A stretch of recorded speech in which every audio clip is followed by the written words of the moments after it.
తమ్ముళ్ళందరినీ manage చేస్తున్నందుకు. Number 2, మీరు చెప్పాల్సిన ఇన్ఫర్మేషన్ వెళ్ళి చెప్పండి. ఇక్కడ ఎవడు భయపడేవాడు లేడు.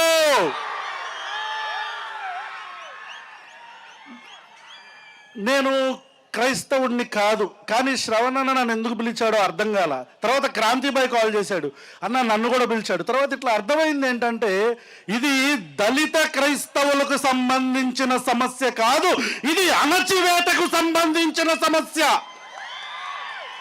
నారా చంద్రబాబు నాయుడు గారు ఈరోజు ముగ్గురు గురించి మాట్లాడారు. నెంబర్ 1 నారా చంద్రబాబు నాయుడు, నెంబర్ 2 నా అభిమాన నటుడు ఉప ముఖ్యమంత్రి శ్రీ కొనిదెల పవన్ కళ్యాణ్ గారు, అండ్ నెంబర్ 3 ప్రపంచంలో ఎవ్వడూ అడుక్కోనంతగా అడుక్కు తింటున్న రాధా మనోహర్ దాస్ అనే ఒక బ్రోకర్. ఇలా ముగ్గురు గురించి ఈరోజు మాట్లాడాల. నారా చంద్రబాబు నాయుడు గారు, సార్ చంద్రబాబు నాయుడు గారు ఆంధ్రప్రదేశ్ రాష్ట్రంలో పిఠాపురం మల్లం గ్రామంలో, పిఠాపురం ఎండమూరులో, రకరకాల ప్రాంతాల్లో, కైకలూరులో, కందుకూరులో, రకరకాల ప్రాంతాల్లో దళిత అన్నల మీద చెల్లెళ్ళ మీద దాడులు జరుగుతుంటే మీ కళ్ళకి పచ్చ కామెర్లు పట్టినయా చంద్రబాబు నాయుడు గారు? మీ నోటికి ప్లాస్టర్లు వేసుకొని కూర్చున్నారా? అంటే సెలెక్టివ్ సైలెన్స్. మీరు కావాలనే మాట్లాడటం లేదు. ఈరోజు ఒక నియోజకవర్గపు ఎమ్మెల్యే, నియోజకవర్గం ఏంటో గుర్తుందా?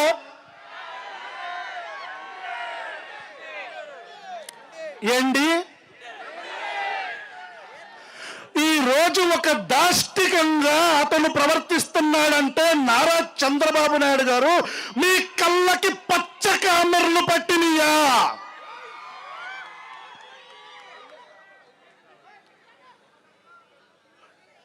ఇక రాధా మనోహర్ దాస్, ఈడు అడుక్కోకపోతే ఈడికి బతుకు లేదు.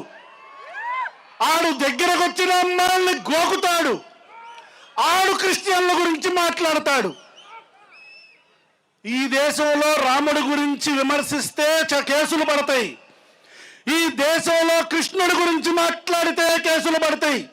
కానీ ఈ దేశంలో అల్లా గురించో జీసస్ క్రైస్ట్ గురించో మాట్లాడితే, ఒక అడుక్కుతున్నా నా కొడుకు మాట్లాడుతుంటే ఒక్క కేసు పడితే దాన్ని 24 గంటల్లో క్వాష్ చేసిన దిక్కుమాలిన ప్రభుత్వం ఆంధ్రప్రదేశ్ ప్రభుత్వంతో.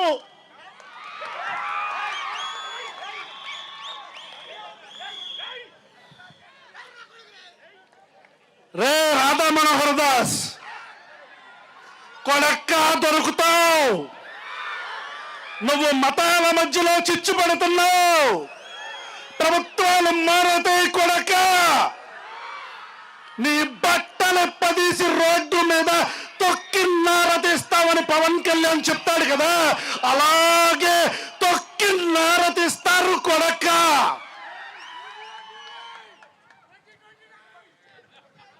రెండు 2029 గుర్తుగా పెట్టుకోబ్బే. 2029. ఇక నా అభిమాన నటుడు ఉప ముఖ్యమంత్రి శ్రీ కొనిదెల పవన్ కళ్యాణ్,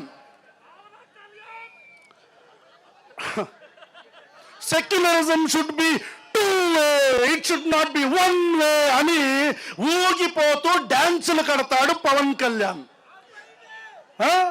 పిఠాపురంలో ఒక కుల వివక్ష జరిగితే, చిన్న పిల్లల మీద ఒక లోఫర్ నా కొడుకు కుల వివక్ష చూపిస్తే పవన్ కళ్యాణ్ పిల్లల మధ్యలో గొడవ అంటాడు.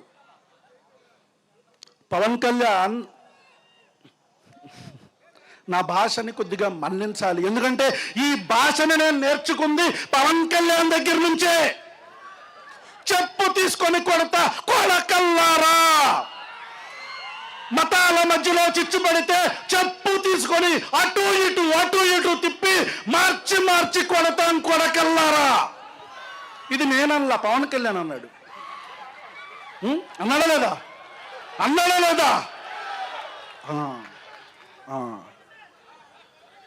మల్లం గ్రామంలో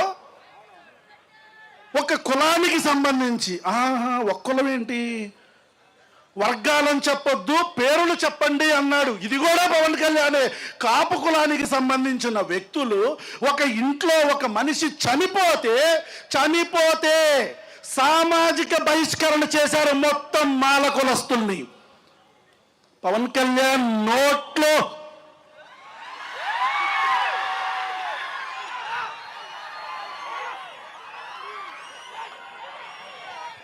పవన్ కళ్యాణ్ గారు మీరు ఎక్కడున్నారు సార్? కనపడట్లేదే, వినపడట్లేదే. ఈ రాష్ట్రంలో దారుణమైన వివక్ష జరుగుతుంది. ఒక్కసారి కూడా పవన్ కళ్యాణ్ ప్రశ్నించలే. I'm closing my life. ఈ కూటమి ప్రభుత్వానికి ఒక్కటే చెప్తున్నా, ఈ రోజు పిఠాపురంలో పిల్లల మీద జరిగిన కుల వివక్షతోనే మీ పతనం మొదలయ్యింది. స్కూలుకి వెళ్ళి చదువుకోవడానికి వెళ్ళిన పిల్లల మీద కుల వివక్ష చూపించిన ఈ దిక్కుమాలిన ప్రభుత్వం కుప్పకూలుతుంది. కూలుస్తాం. జై జై జై జై జై భీమ్. Thank you.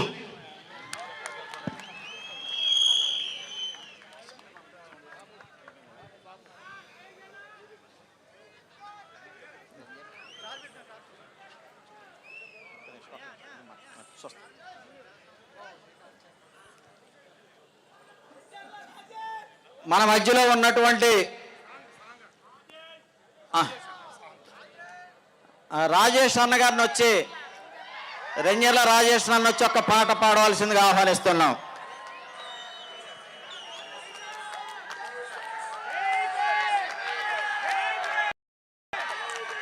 జై భీమ్.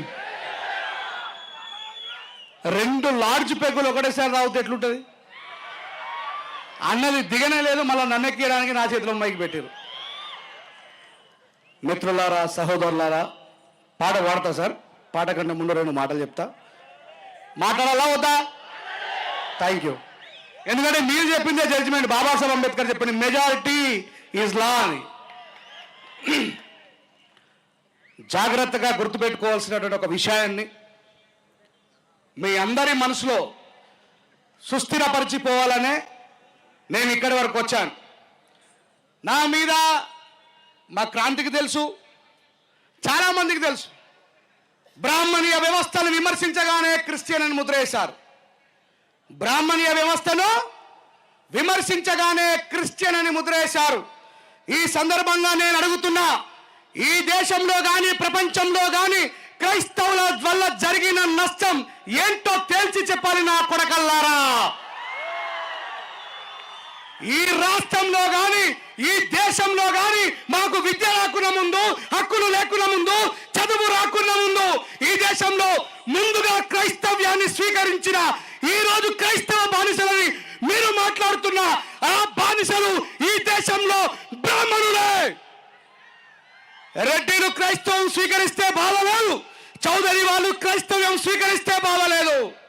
ఇదిగో ఈ మానమాదిగాలు వేలాది సంవత్సరాలుగా మా పాదాల కింద బానిసలై ఉన్న వాళ్ళు ఈ క్రైస్తవ్యం తీసుకెళ్ళి మంచి బట్టలేయించింది, విద్యాబుద్ధులు నేర్పింది, ఈ దేశం నుంచి విదేశాలకు వెళ్ళి చదువుకునే అవకాశాలను కల్పిస్తుందని తట్టుకోలేక ఈ రాష్ట్రంలో, మరి ఈ దేశంలో ఏ రాష్ట్రంలో లేదు, ఈ రాష్ట్రంలోనే ఉన్నటువంటి దళితులను విడగొట్టే ప్రయత్నం ఎందుకు చేస్తున్నారో ఇక్కడ ఉన్నటువంటి మాలామాదిగ దళిత సహోదరులు గుర్తుపెట్టుకోవాలా. మనం క్రైస్తవ్యంలోకి వెళ్ళినా, మనం ఇస్లాంలోకి వెళ్ళినా, మనం దేంట్లోకి వెళ్ళినా దళితులు కేవలం బానిసలుగానే బతకాలనేటువంటి ఆలోచన విధానం వాళ్ళలో ఉంది.